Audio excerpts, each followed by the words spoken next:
तो north pole की खोज करने वाले पेरी के आत्मविश्वास के विषय में तनिक विचार किए। उसने इसके लिए एक बार नहीं अनेक बार प्रयत्न किए।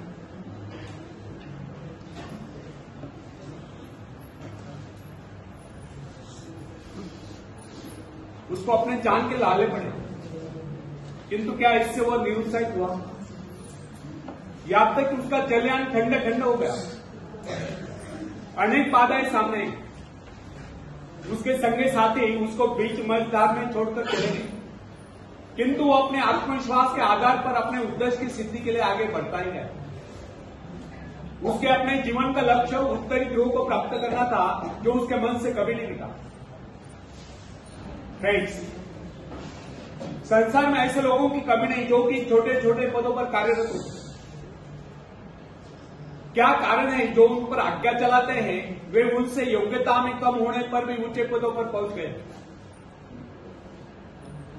इसका एकमात्र कारण उन अधिकारियों में अन्य योग्यताओं के साथ साथ आत्मविश्वास भी था, और ये जो छोटे छोटे पदों पर कार्यरत है वे उनसे योग्यता में और शिक्षा में अधिक होने पर भी इसलिए छोटे पदों पर चिपके हुए क्योंकि उनमें आत्मविश्वास की कमी थी।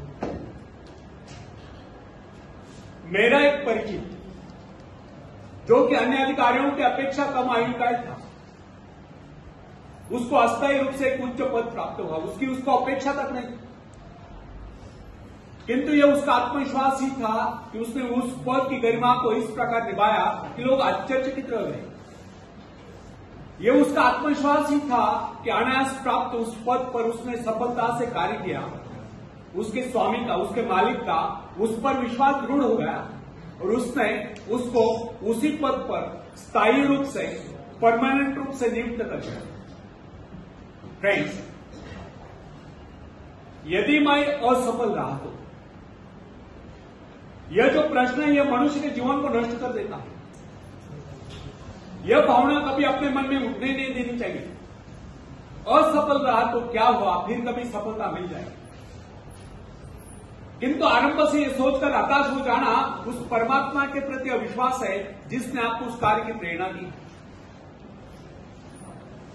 जब मनुष्य अपने आत्मविश्वास पर संदेह करने उठता है तो निश्चय जानिए, यदि वह सफल भी होता हो तो भी सफल नहीं होता, और यदि उसमें आत्मविश्वास है तो फिर वह कभी असफल हो ही नहीं सकता।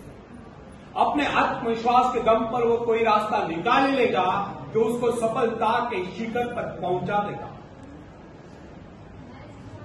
अपना मूल्यांकन आप करें।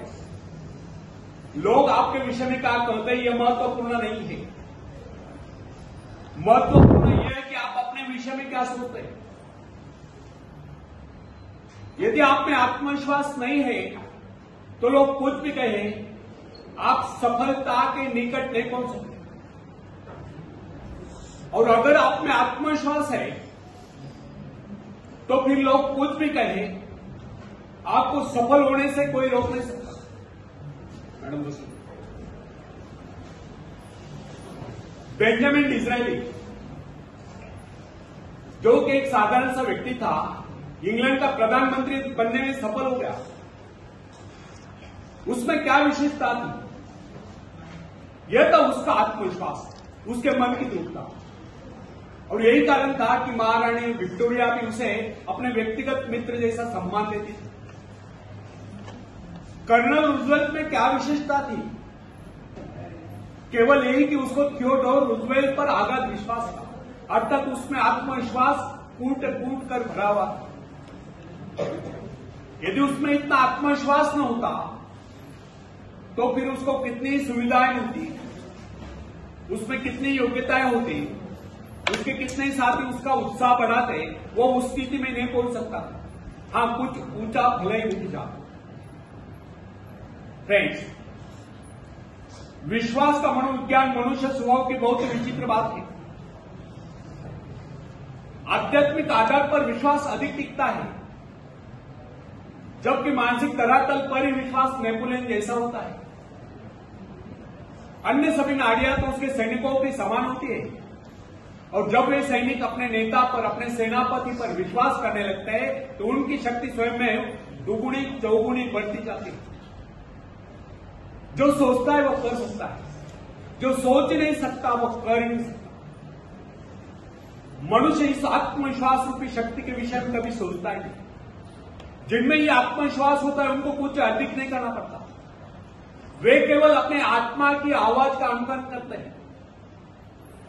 फ्रेंड्स, मनुष्य आज जो यहां तक उन्नति कर पाया, इसका एकमात्र कारण उसका आत्मविश्वास था। अन्यथा वह पहले पल तो वन्य प्राणी ही माना जाता रहा। मोजेस में इतना आत्मविश्वास भरा था कि वह इजरायलियों को बियर जंगलों में से निकाल कर ले गया। फ्रेंड्स, यदि आप डरते हैं तो इसका अभिप्राय यह है कि आप में आत्मविश्वास नहीं। आप ईश्वर की संतान हैं, उसे आपका दुर्बल जीवन स्वीकार नहीं, वह आपको दुर्बल देखना ही नहीं चाहता। मनुष्य को यह अभ्यास कर लेना चाहिए कि अपना दिन का आरंभ और अंत स्वयं में और परमात्मा में विश्वास जागरूक करके है। यदि आप में पूर्ण आत्मविश्वास है तो इसके विपरीत विचार आपको पथभ्रष्ट कर ही नहीं सकते। जब मनुष्य स्वयं को प्रभु का अंश स्वीकार कर लेता है तो फिर उसको किसी बात का भय या चिंता नहीं रहती, उसका आत्मविश्वास जाग उठता है और आत्मविश्वास के कारण ही हमें सफलताएं मिलती है और सफलताएं हमारे जीवन में खुशियां भर देती है और खुशियां हमें कहे और मुस्कुराहटे प्रदान करती है। तब हम हंसते हंसते इस जीवन को गुजार लेते हैं। आखिरी में एक शेर मैं सुनाता हूं। खुद को कर दे बुलंद इतना, खुद को कर दे बुलंद इतना कि हर तकदीर से पहले खुदा आकर बंदे से पूछे, बोल तेरी रजा क्या है, बोल तेरी रजा क्या है। त्याचा मराठीत अर्थ सांगतो, स्वतःला एवढं शक्तिशाली बनवा, एवढं सामर्थ्यशाली बनवा की तुमच्या नशिबाच्या आधी देवाने येऊन म्हटलं पाहिजे, बोल वत्सा तुझी इच्छा काय आहे। आणि जेव्हा तुम्ही तुमची इच्छा व्यक्त कराल तेव्हा देवाने